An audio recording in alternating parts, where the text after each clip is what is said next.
No, you have the salon to think about. Now, I like Trey. Lord knows I do. However, those deliveries ain't finna cover this ridiculous rent. I have to just figure it out. But if you were just straight with Zach and gave him the proof that he's asking for, you wouldn't really need to ask me for help. This has been my biggest question after watching last night's episode. Well, one of two questions. I did a separate video asking the question about how exactly did Karen find herself in the massive financial hole that she dug herself into. I mean, Zach is no longer part of her life to kind of leech off of her. So what's her excuse for not having money now? But this particular video is going over the subject of why is everyone making it seem like Zach's wallet is the answer to Karen's problems? Now, let's look at it this way.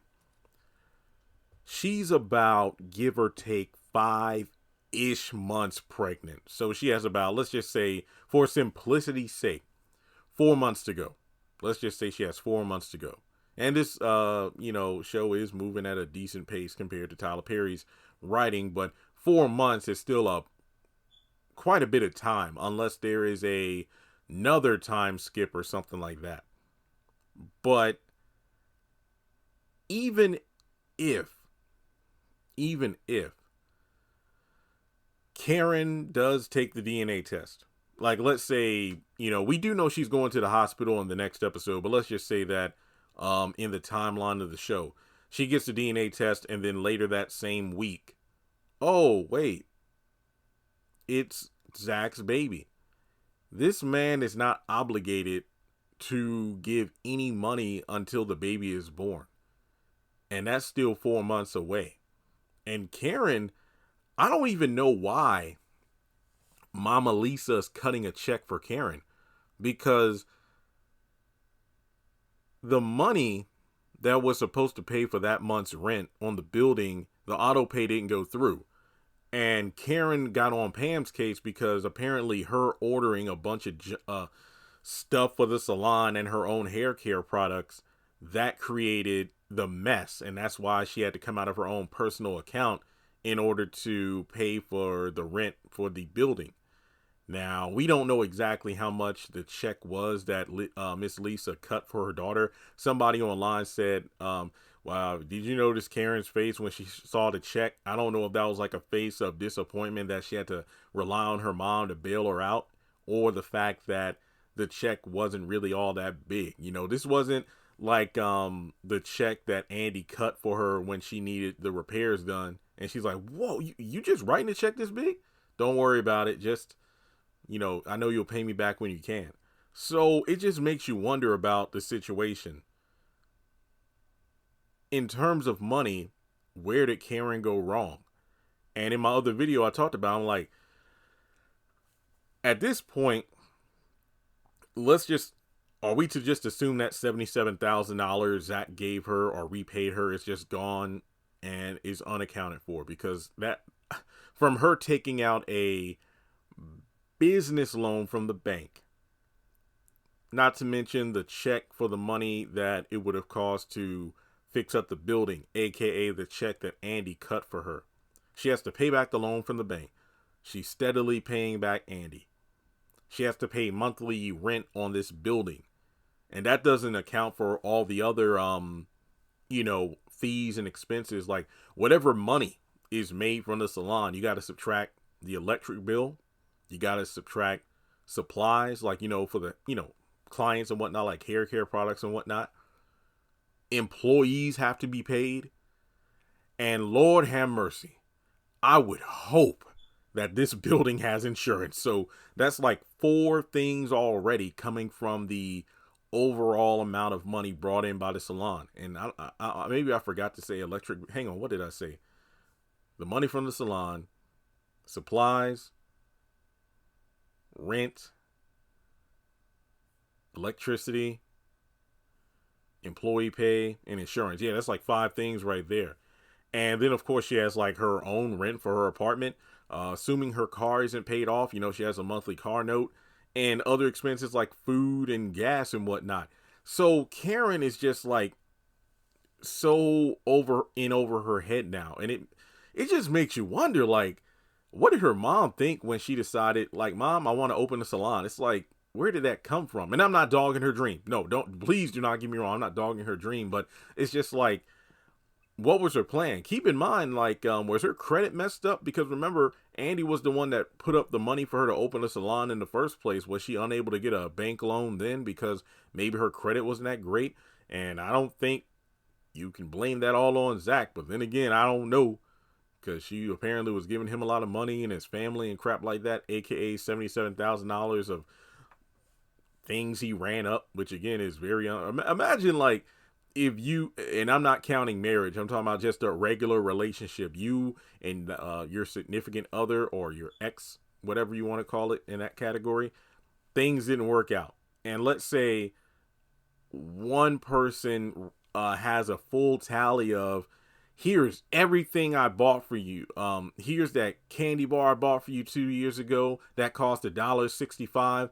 When we went to the movies last year to see that MCU film you wanted to see, I had to shell out over $60 for the tickets and the popcorn and all that other stuff. And it's like, can you imagine somebody trying to give you an invoice at the end of a failed relationship? Like, get that crap out of my face. But yeah, it makes no sense why everybody's assuming that Zach is going to be the one to come in and fix everything. He's not obligated to do anything. He's not her man. And somebody put out this great tweet. Karen told Zach, I got my own money and I have Aaron. If I remember correctly, that was season 5. Maybe I got it mixed up, but I know this is when Karen and Andy went over to Zach and Fatima's, and he wanted her. Yeah, this was towards the end of the season, if I remember correctly. He wanted to present her with a child support amount, if I remember correctly. Wasn't it like $3,000 or something like that per month? And yeah. And then she's like, "No, I don't need your money." It's like, I don't want it. I'll take care of this baby by myself. You don't have to worry about it. But then it's just like, it's so inconsistent. She flip-flops so much that it's hard to keep track of what she says and what she means, you know? Now, it's crazy. I don't want Zach or Fatima in my salon at all. So then why is everybody like, hey, get Zach to help you out with the salon? No, that's not how this is going to go. And I told y'all last season, towards the end of the season, when the promo was like, I wonder what Karen is calling Zach about, because in the promo, Zach tells Zatima, Karen's calling me. And I said, you know what? And I know some people aren't going to like this theory, but I think it would be cool if Karen is simply calling Zach for an opinion about buying a building, like a property or something, because that's what he does. That doesn't mean he's footing the bill for her. That doesn't mean that, you know, he's putting up any money at all. It's just that she recognizes that Zach is running a business that would actually benefit her based on her current situation with the salon. Like, you know what? Let me go over my options. Here's how much it's going to cost to fix my old building.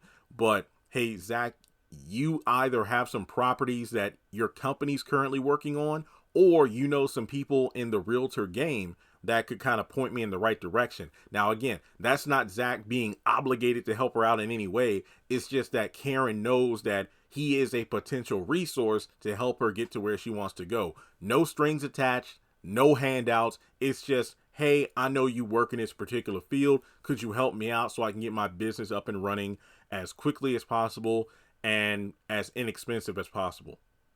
Simple as that. And people are like, no, Karen needs to just leave Zach alone. I'm like, no, it's like, for once, her reaching out actually makes sense.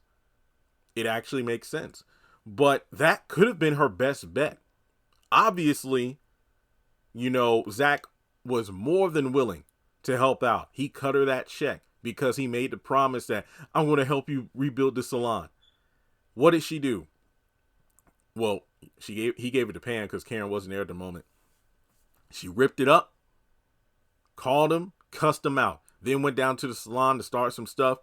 And what happened to I got my own money and I have Aaron. It went to that. It went from that. And I don't want you to help out at all. I got this baby. I'll take care of it myself too. I'm going to take you for everything I got. That little funky offer you try to give me like a couple $1,000. No, we going to court and I'm going to get you for everything I can.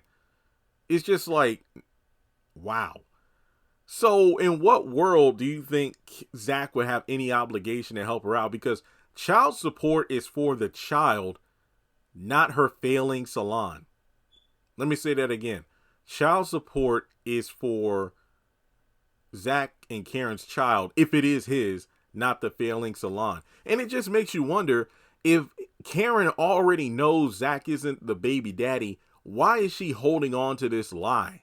Because in about 4 months, I don't care what she says now. Oh, I'm not getting another DNA test. That's fine, Karen. But if you want any sort of child support, if you try to put his name on a birth certificate, he can get a DNA test whether you want it done or not. So you ought to just let this lie fizzle out and you tell the truth, or just wait the 4 months. I mean, it's like somebody said online too. This morning I saw a tweet. It's like, at this point, the fact that she doesn't want a DNA test, there's no point in these two communicating at all until that baby's born. Because at this point, it's just, I don't know why these people think Zach is obligated to help out here. Because it's like I said in my other videos over the past several weeks, it's like, I don't feel bad for Karen because she's had Zach, who was more than willing to help out, rip the check up. Aaron was more than willing to help out, turn him down. Now, I can understand from one standpoint of, no, I don't want Aaron to help, because even if Aaron help, me move stuff in there, he'll think it's more than what it is. And I don't want to deal with that. And that's fair.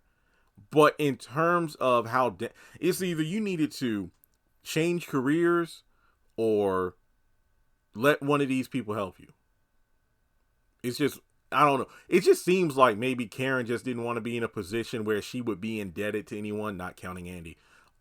It just seems like in terms of relationships, she's used to being in control. So to have a man kind of take over would be too much for her. But I think it's her just still being stuck on Zach that's making her make these dumb decisions. But yeah, Zach, it makes no sense. Karen is the one that screwed up. Karen is the one with the bank loan, the loan from Andy, the monthly rent for her apartment, her shop, the employees and whatnot. It's just ridiculous. And I'll do a separate video on it. I hope that, I want Pam's product to blow up and she becomes the more successful entrepreneur. Because at this point, it wouldn't surprise me if she does. Let me put it this way. Karen set the bar incredibly low and she has nobody to blame but herself in her current situation.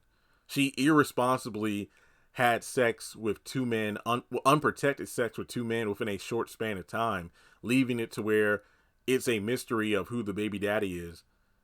Now you're pregnant and you have this flopping business. It's like a fresh start is anything but. That's just me. Okay, well, I'm done. I think I've rambled enough on this subject. Let me know your thoughts in the comment section below, and I'll talk to you in the next video.